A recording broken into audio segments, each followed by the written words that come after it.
warahmatullahi wabarakatuh.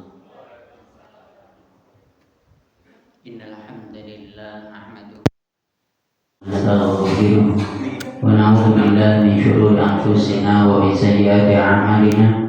May yahdihillahu fala mudilla lahu wa may yudlil fala hadiya lahu.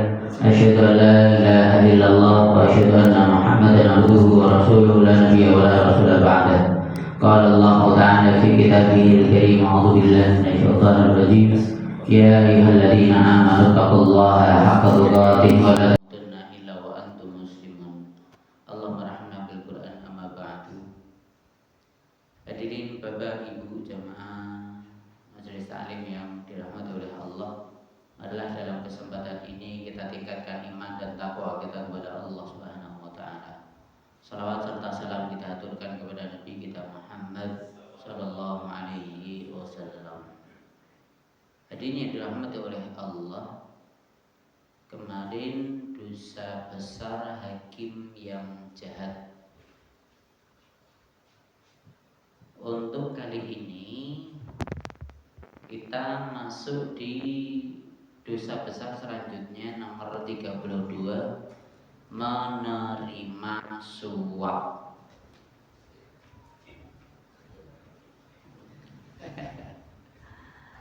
Judulnya menerima suap. Allah Subhanahu wa taala berfirman dalam surat Al-Baqarah ayat 188. A'udzu billahi minasyaitonir rajim. Wa la ta'kulu amwalakum bainakum bil batili wa tudlu biha ila hukami litakulu fariqam min amwalin nasi bil itsmi wa antum ta'lamun. Dan janganlah sebagian kalian memakan harta sebagian yang lain di antara kalian dengan jalan yang batil, yang salah. Dan janganlah kalian membawa harta itu kepada hakim. Jadi suapnya tadi sampai kepada hakim, supaya kalian dapat memakan sebagian daripada harta orang lain dengan jalan berbuat dosa, padahal kamu mengetahui. Maksud dari kalimat janganlah kamu membawa harta itu kepada hakim adalah janganlah kamu menyuap atau nyogok hakimnya sehingga kamu memenangkan suatu perkara padahal kamu mengerti bahwa hasil keputusan itu tidak halal bagimu. Jadi nyuap itu haram, ayatnya jelas ini. Nyuap itu haram, ayatnya jelas. Lebih-lebih bila mana nyuapnya tadi untuk memenangkan yang seharusnya kita tidak berhak untuk dimenangkan. Seharusnya salah. Kita supaya menang, kita nyogok hakimi. Itu jelas double salahnya. Pertama, dia ngambil hak orang lain, harta orang lain dia ambil, itu haram. Terus dia nyuapnya tadi juga haram. Abu Hurairah radhiyallahu anhu meriwayatkan sebuah hadis dari Rasulullah sallallahu alaihi wasallam. Beliau bersabda, "La'anallahu ar-rashi wal murtashi fil hukmi." Allah melaknat orang yang menyuap dan orang yang disuap dalam suatu perkara. Dua-duanya kena, yang nyuap dan yang disuap. Ar-rashi wal murtashi, yang nyuap dan yang disuap. Hadis ini diriwayatkan oleh Imam Ahmad, Tirmidzi, Ibnu Jarud, Ibnu Hibban, Hakim, Al-Khattabi. Hadis ini dimuat dalam Sahihul Jami', berarti hadisnya jelas sahih, milik Imam Al-Albani. Abdullah bin Amr berkata, la'ana Rasulullah sallallahu alaihi wasallam ar-rashi wal murtashi. Rasulullah melaknat orang yang menyuap dan yang disuap. Sampai sini dulu udah bisa dipahami? Jadi yang nyuap dan yang disuap itu dilaknat oleh Allah. Dilaknat oleh Allah dan Rasul pun juga melaknatnya. Namun ada namunnya ini. Ini viral kita ya. Perkataan siapa? Oleh Abu Sarab dan Abu Sarab. Intinya membela Yakut, nyuap dan lain sebagainya. Bahwa kalau nyuap itu dibolehkan dalam Islam, katanya gitu. Dan itu pun sebenarnya juga pakai dasar perkataan ulama. Cuman ada syarat dan ketentuannya banyak sekali. Makanya saya bacakan selanjutnya ini. Ulama berkata, Ar-Rashi adalah orang yang menyuap dan Al-Murtasi adalah yang disuap. Hanya saja laknat itu menimpa orang yang menyuap jika dia bermaksud menyakiti muslim yang lain. Jadi nyuapnya itu merugikan yang lain. Merugikan yang lain di sini kan ya ambigu, maksudnya ambigu, bisa iya bisa tidak. Misalnya arep coblosan disuapi kabeh. Sing nyuap dosa ora? Halo. Dosa ora? Merugikan orang lain ora?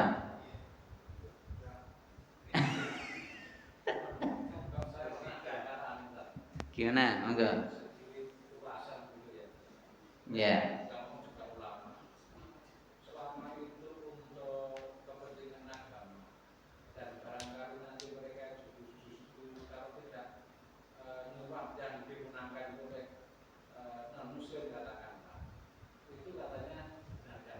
Contohnya apa?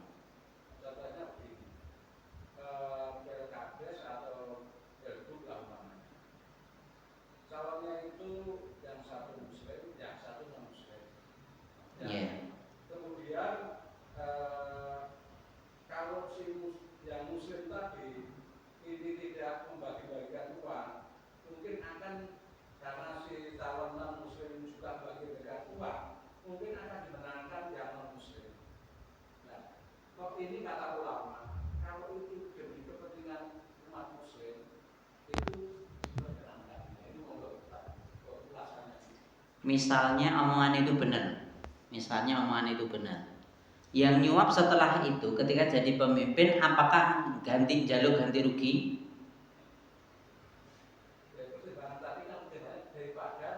Betul, pertimbangannya udah betul. Makanya ini pakai omongan ulama tadi. Ulama pun juga nyampaikan seperti itu. Cuman yang bermasalah itu adalah nanti belakangnya. Lah aku wis modal lho. Nah ngono lho. Paham ya sini? Ya balik, aku modal aku kudu balik lah, masa ya gelem wong berbagi terus tanpa apa nih, dia ikhlas. Apakah dia ikhlas? Lah itu pertanyaannya. Coba itu tadi analogi sama misalnya. Yang satu muslim, yang satu enggak muslim. Analogi sama. Sing muslim coba takonono. Kira-kira nek itu adalah awake dhewe. Ikhlas ora? Kan kembali ke situ.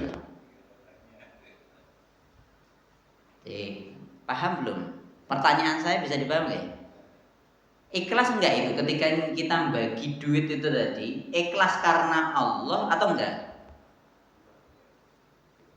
Kira-kira kita kalau itu yang jadi calon itu adalah diri kita dan kita mampu melakukan hal yang sama untuk berbagi duit tadi, nyogok tadi, ikhlas orang kita udah.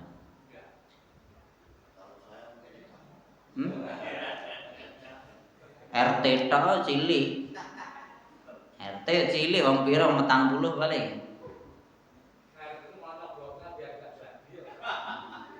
Oh, saiki ngono ya? Oh. Allah jadi tadi kembali lagi.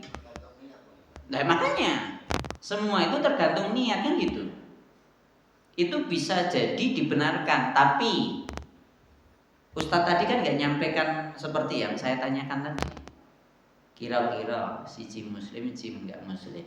Nek muslim ra nyogok khawatir kalah. Ketika dia nyogok, ikhlas enggak dia? Pertama kuwi lagi niat tok lho, lagi niat tok. Durung engko mburine. Njur balen ki malah. Masalahnya di situ gitu loh.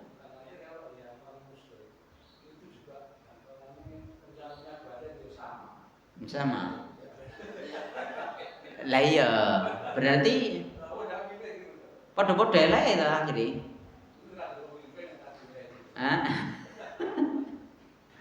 Ya, kalau memang nanti akhirnya seperti itu, kalau sebagai saya sebagai yang menyampaikan syariat, nah aku ya ora milih loro-lorone. Kenapa?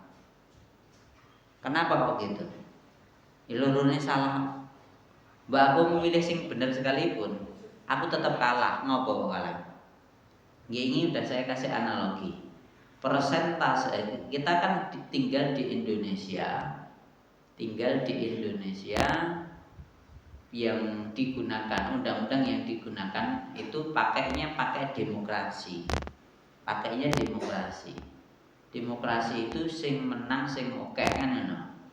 Padahal antara baik dan salah atau jelek dan baik atau yang intinya seperti itu, presentasinya selamanya sejak zaman Nabi Adam sampai akhir zaman itu nanti pasti akan banyak yang mana Pak? Betul. Jangankan di akhir zaman, di zaman Nabi lah, di masanya Nabi SAW itu tetap banyak yang jelek kok. Banyak yang jelek di zaman Nabi itu. Padahal itu sebaik-baik generasi kan ngono. Itu tetap banyak yang jelek. Lah, kalau banyak yang jelek, yang baik itu cuma sedikit. Terus demokrasi, pakainya demokrasi, orang mungkin menang sing apik mau. Itu 101% sekalipun ya tetap menang yang jelek, selamanya seperti itu. Makanya tadi kasih analogi seperti itu ya bisa jadi logis lah. Ada yang mengatakan ulama yang bilang seperti itu, iya, tapi kita kan juga runtutannya masih banyak itu. Syarat dan ketentuannya banyak sekali itu.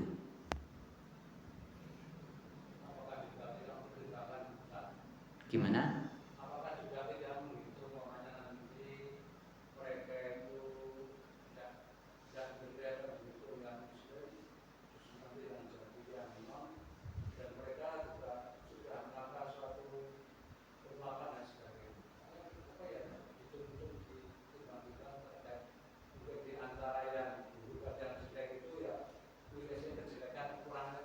Betul. Meskipun akhirnya kita juga milih yang kejelekan paling dikit. Iya.